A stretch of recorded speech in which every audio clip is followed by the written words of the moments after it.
chaque mois je peux vous présenter le meilleur de l'actualité culturelle dans le Grand Est. C'est bien que je suis dans votre poste de télévision. Il y a un tube cathodique là partout autour de moi, je suis là vraiment. Tenez, approchez-vous.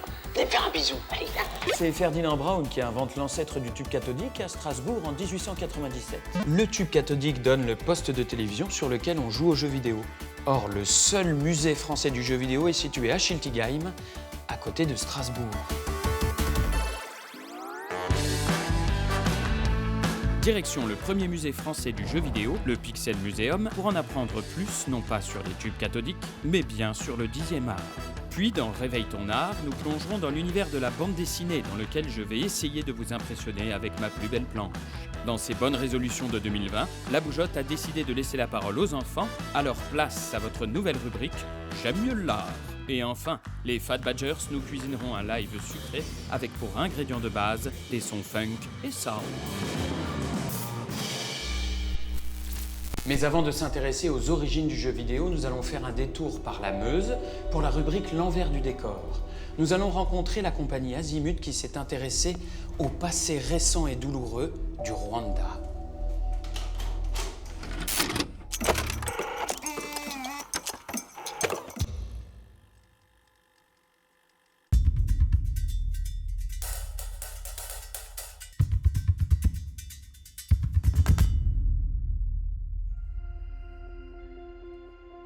N'hésitez pas à y mettre du ton, même si à un moment donné on part un peu la lecture, mais pour voir ce que ça donne, tu vois. Le plus dur là en lecture, c'est la scène 3, qui a besoin de jeu, mais c'est pas maintenant qu'on va la faire, quoi. Je m'appelle Michael Menin, je suis directeur artistique de la compagnie Azimut. Alors ici on est à Écureuil, c'est à la fois une ancienne fonderie, une ancienne ferme et une ancienne abbaye. C'est un lieu très riche au niveau du patrimoine. Et depuis quelques années, on a monté le Couac, le centre de création ouvert aux arts en campagne. On s'est aperçu quand on est venu ici travailler que tout le monde n'avait pas forcément accès à la culture. Donc le fait de monter ce centre de création et d'accueillir des compagnies en résidence, créer de la rencontre entre artistes et habitants, population, ça permet de découvrir des pratiques et des façons de faire dans le domaine artistique. Elle a pris position entre Constellation et moi. D'entrée, elle a choisi son camp, car ces bêtes ne sont pas si bêtes que ça. Elles savent percer les âmes. Je m'appelle Anaïs, je suis comédienne à la compagnie Azimut. Ça fait 3 ans que je travaille avec eux. Et là, on commence un projet basé d'après un roman d'Eugène Ebaudet, qui est un écrivain qui allait interroger une rescapée du génocide au Rwanda en 1994. Et le but du projet, c'est de mettre en scène la dernière partie du roman qui traite d'une gachacha. Les gachacha sont les tribunaux populaires issus du génocide contre les Tutsis au Rwanda. Il aurait fallu avoir 150 ans ou 200 ans de procès pour pouvoir juger les génocidaires. Et du coup, le gouvernement rwandais de l'époque a remis en place une tradition, une sorte de justice qui tend vers la réconciliation. Je veux parler à notre communauté. Tu n'en fais plus partie. Devant notre communauté. Et devant Dieu Tout-Puissant, qui nous a donné la vie. Aujourd'hui, c'était la première fois que toute l'équipe des comédiens se rencontrait pour faire une première lecture du texte. Il y a déjà tout un travail de recherche qui a été fait et de se renseigner sur ce sujet, d'adapter la pièce. On a fait tout un travail d'investigation et de prospection depuis 6 mois. On est parti à Kigali, au Rwanda, 1 semaine, interviewer des juristes, des avocats, des anciens rescapés, des témoins. J'ai passé mes dernières vacances avec mes parents à la jonction de ces 2 éléments liquides. Le Tanganyika est bleu et la Ruzizi rouge. Vous m'entendez? Moi, dans cette pièce, j'interprète Souveraine Magnifique, qui est un peu l'héroïne du roman. Elle a 10 ans quand son voisin vient tuer ses parents. Et donc, c'est ce personnage qu'on va retrouver à la gachacha, qui va revenir 10 ans plus tard pour assister, en gros, au tribunal de l'assassin de sa famille. Il faut faire attention, c'est-à-dire il faut être blindé. Je sais qu'on ne ressort pas tout le temps indemne de ce genre d'aventure. Et puis celui-là, j'ai l'impression qu'il est encore plus costaud, plus violent. C'est quand même un sujet qui est loin de nous, qui est à 6000 km d'ici. Donc à un moment donné, comment il fait écho dans notre société. Et ce qui nous intéresse toujours, c'est d'amener le public à participer, en tout cas à ne pas être juste spectateur à distance. Donc Le processus de création, on amène tout de suite le public à venir. Alors, c'est pas pour le public, c'est pour aussi nous tester et de voir si ce qu'on a imaginé, ce qu'on projette, ça marche. Et puis, ça nous permet d'avoir tout de suite des retours de personnes qui ne sont pas dans notre processus de création. Et pour nous, c'est très important. On va travailler sur la psychologie des personnages, sur leur rapport entre eux.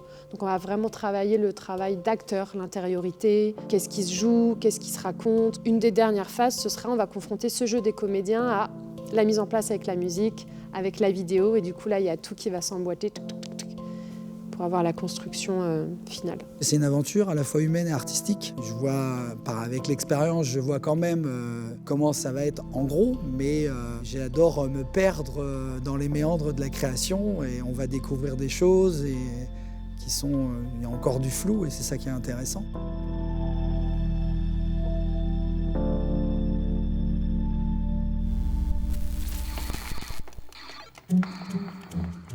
On trouve tout type de jeux ici, des premiers jeux vidéo commercialisés, mais si, souvenez-vous.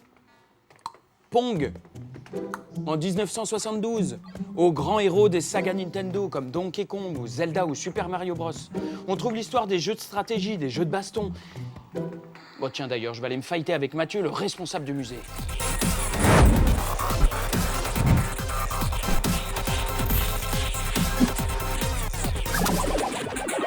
Bon, Mathieu m'invite chez lui, la moindre des choses, c'est de le laisser gagner.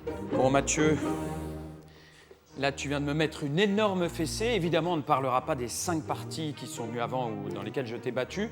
Alors, un musée du jeu vidéo, l'histoire du jeu vidéo, elle est récente. Et pourtant, il existe ici un musée. Est-ce qu'il y en a beaucoup en France, dans le monde? Et est-ce que c'est pas trop tôt pour faire de l'histoire sur un média qui est très récent? Alors, le Pixel Museum, c'est le premier musée du jeu vidéo en France, le 6e dans le monde. Et on raconte 50 ans de jeux vidéo dans le musée. C'est une initiative menée par Jérôme Hatton, qui en fait, là, ce qu'on expose dans le musée, c'est sa collection. C'est une collection privée unique. C'est des années de collection, donc plus de 25 ans, et plus de 10 ans qu'il a ce projet de musée en tête aussi, pour pouvoir le montrer au public. Lui, il avait vraiment envie de partager. C'est pas un grand gamer, un grand joueur de jeux vidéo, c'est un grand passionné. Et voilà, il voulait partager cette passion de jeux vidéo, et comme il n'y en avait pas en France, c'était le moment de le faire. Et ici, on est dans un musée, donc on peut regarder. Il y a d'énormes collections exposées dans les vitrines, mais on peut aussi jouer. On est dans un musée de jeux vidéo, donc le but c'est que ça soit hyper ludique et interactif, et effectivement on peut jouer dans tout le musée. À quoi on peut jouer ici? Alors, on part de la génération Pong, du jeu de tennis, en passant par les bandes d'arcade qu'on pouvait retrouver dans les bars à l'époque, passant par les GameCube avec un petit Mario Kart, un petit Street Fighter, donc les grands classiques qu'on peut connaître du jeu vidéo. C'est chouette, on peut venir ici en famille et chacun y trouvera son compte, comme un petit miroir de nostalgie. Alors effectivement, nous on accueille un public très large, mais on sait qu'on a les familles qui viennent beaucoup, les parents qui viennent avec les enfants, les grands-parents qui viennent avec les petits-enfants. Il y a un côté très partage, et c'est vrai que c'est là où on voit le côté fédérateur du jeu vidéo, et chacun retrouve un moment son souvenir, sa console, et c'est ça qui marche bien dans le musée. J'ai vu qu'il y avait quand même pas mal d'espace dans le musée qui était dédié à Zelda.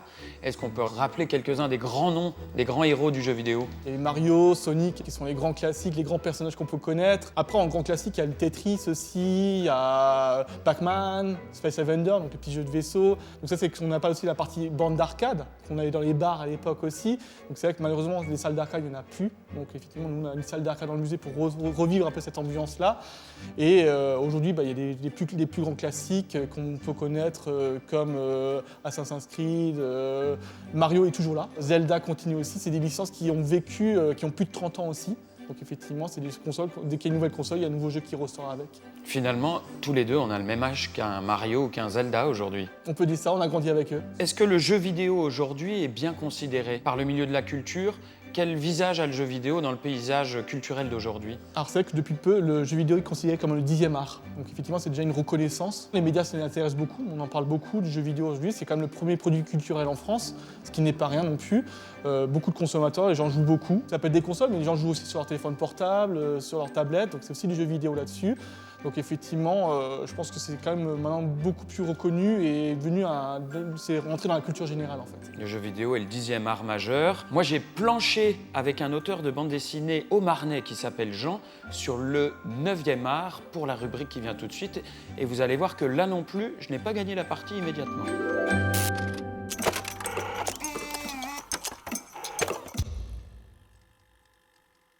À vous qui pensez que la bande dessinée se résume aux aventures d'un petit reporter belge, détrompez-vous. Je vais vous prouver que la région Grand Est regorge de talent dans le domaine du 9e art. Milou! Oh, les misérables! Ils l'ont drogué au chloroforme!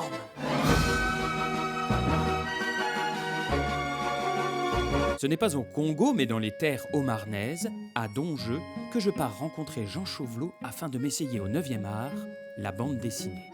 Depuis son enfance, il est bercé par le dessin.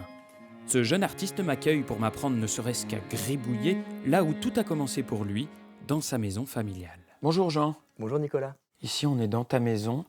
C'est foisonnant, il y a des livres partout. Est-ce que c'est cette maison et ces murs couverts de livres qui t'ont donné envie de faire de la bande dessinée? Bah en fait, ouais, parce qu'il y a toujours eu des BD à la maison. Il y a eu plein de livres en tout genre, mais mon père était un gros lecteur de BD, et mes frères aussi. Donc j'imagine que c'est pas pour rien que que je m'y suis mis, quoi. Au moins à en lire, parce qu'on a beaucoup poncé Yakari. Je dis on parce qu'il y a mes frères et sœurs et moi. Il y a eu une période Torgal, évidemment, puis à 10 ans, il y a eu l'Enfeuse de Troyes, parce qu'il fallait passer par l'Heroic Fantasy. Mais moi, mon chouchou, c'était Franquin, à cause de Gaston. Et l'émergence dans ma tête d'enfant, que le anti-héros était plus intéressant que le héros.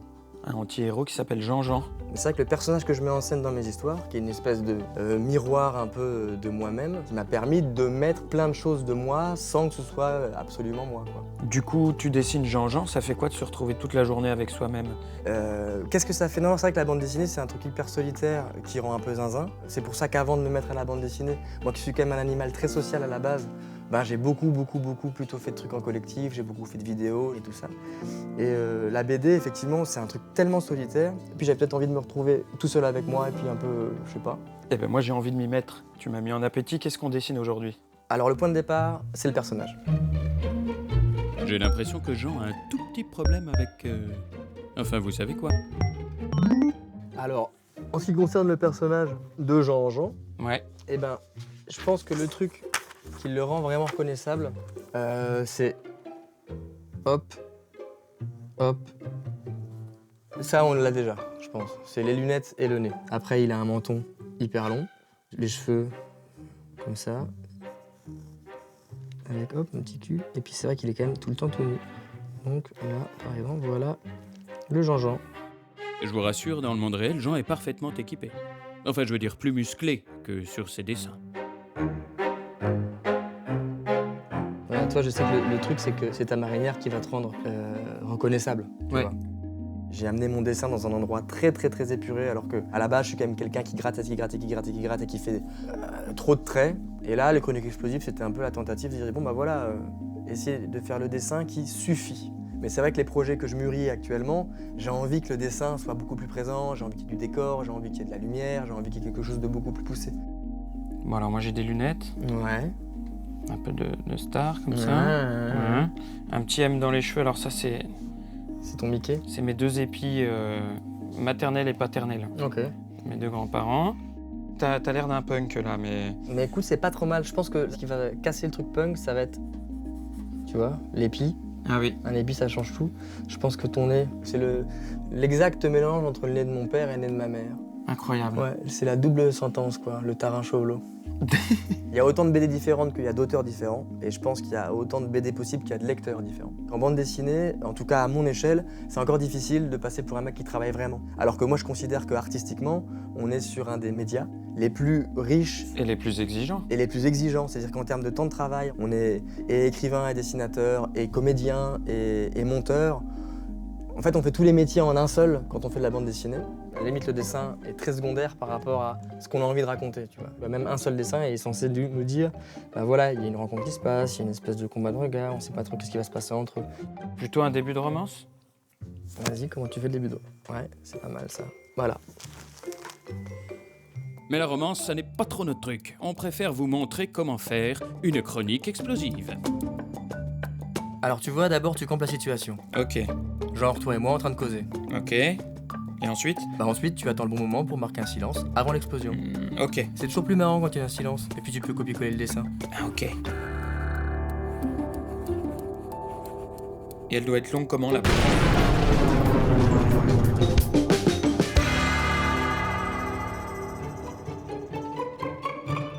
Avant, on jouait aux jeux vidéo souvent seul dans sa chambre. Et à chaque game over, on pouvait crier très fort. Il n'y avait que nos parents pour nous entendre.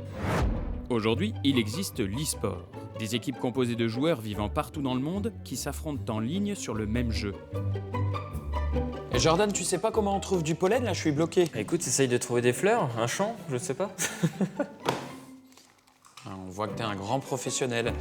Je vois aussi que tu as un maillot, mais Oui, ce n'est effectivement. pas un maillot académique de sport. C'est un maillot de quoi? Alors, ce maillot, en fait, c'est le maillot de l'e-sport club Strasbourg. C'est le club dont je suis le président. Et alors j'ai entendu une lettre avant sport. Oui, c'est ça, e-sport, donc l'électronique sport. Qu'est-ce qu'on pratique comme discipline dans l'électronique sport? Comme dans le sport en général, c'est-à-dire qu'il y a plusieurs disciplines qui sont disponibles. On va avoir du e-foot, du e-basket, des jeux de stratégie, du jeu de shoot, voilà, différentes disciplines. Et il y a des champions dans votre club? Oui, il y a des champions, ouais. Donc on a le champion d'Alsace e-foot actuellement, pour la saison 2020, qui est du coup champion d'Alsace sur FIFA 20. On souhaite le même bonheur au RC Strasbourg.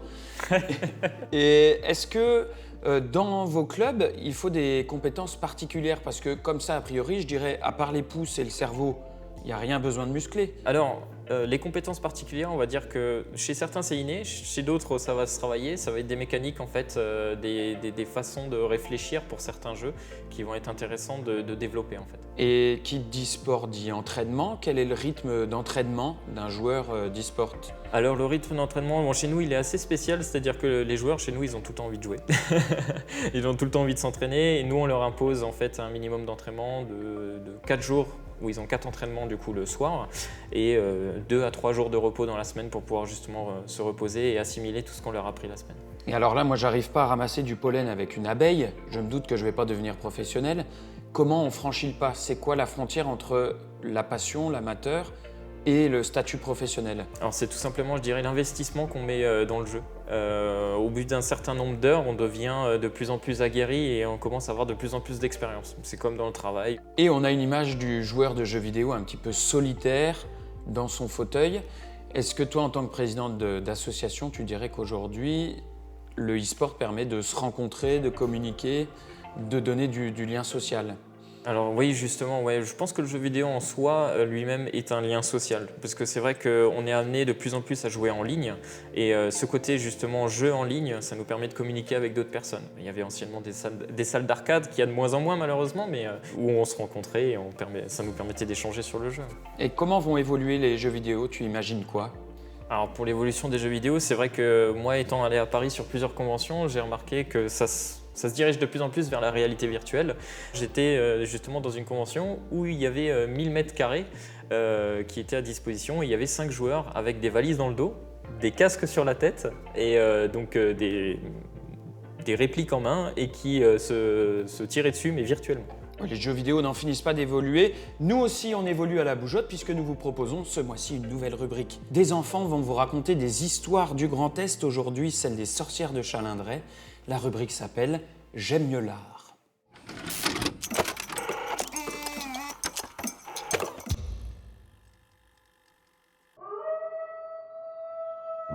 Vous savez qu'un nez crochu vole avec un balai et utilise une baguette magique? Bah ouais, une sorcière. Ou un sorcier. Et savez-vous qu'ils ont vraiment existé? Ici même, dans la région du Grand Est. Ouvrez grand vos oreilles pour l'histoire des sorciers de Chalindray. Tu préfères ton père ou ta mère? J'aime mieux l'art! Les sorciers de Chalindray. Une légende du XVIIe siècle. À cette époque, une mystérieuse colline surplombe la petite ville de Chalindray. Elle s'appelle la montagne du Cognolo et on y célèbre les sabbats. Des sabbats? Sabbats, sorte de cérémonie qui rassemblait la nuit sorciers et sorcières venus en chevauchant un balai ou un animal noir. Ah oui, rien que ça. Au Moyen-Âge, il est courant de rencontrer des sorciers. On en trouve dans tous les villages. Certains sorciers sont des charlatans et des fous. Ils s'amusent à terroriser les gens. Mais la majorité de ces sorciers sont en réalité de pauvres villageois. On les rend responsables de tous les malheurs. Maladies, famine et incendies. Une véritable guerre est menée contre ces soi-disant sorciers. Certains sont même brûlés à la fin des procès. Dans le pays langrois, l'un de ces sorciers est accusé de participer aux cérémonies diaboliques sur la colline de Cognolo. Il s'appelle Clément Rabier. Une nuit, l'homme se vante d'avoir rencontré le diable. On le déclare alors sorcier. Ses juges lui ordonnent de demander pardon. Comme l'homme refuse, on le condamne à mort en 1598. Son procès fait tellement de bruit en France que l'on surnomme Chalindré le pays des sorciers. Les persécutions continueront à Chalindré et partout en France jusqu'à la fin du XVIIe siècle. Clin d'œil à ce passé historique de sorcellerie. La ville célèbre à la fin de chaque année ses sorcières dans une grande fête. Alors, à vos balais. Oh. Et voilà, 2 jours passés dans ce musée, je n'ai pas gagné une seule partie. Je suis vraiment un gros blaireau.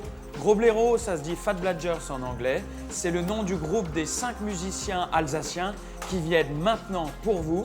C'est la rubrique du live.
Let's focus so clap until the end. I got a feeling, I got a feeling, I got a feeling, I got a feeling.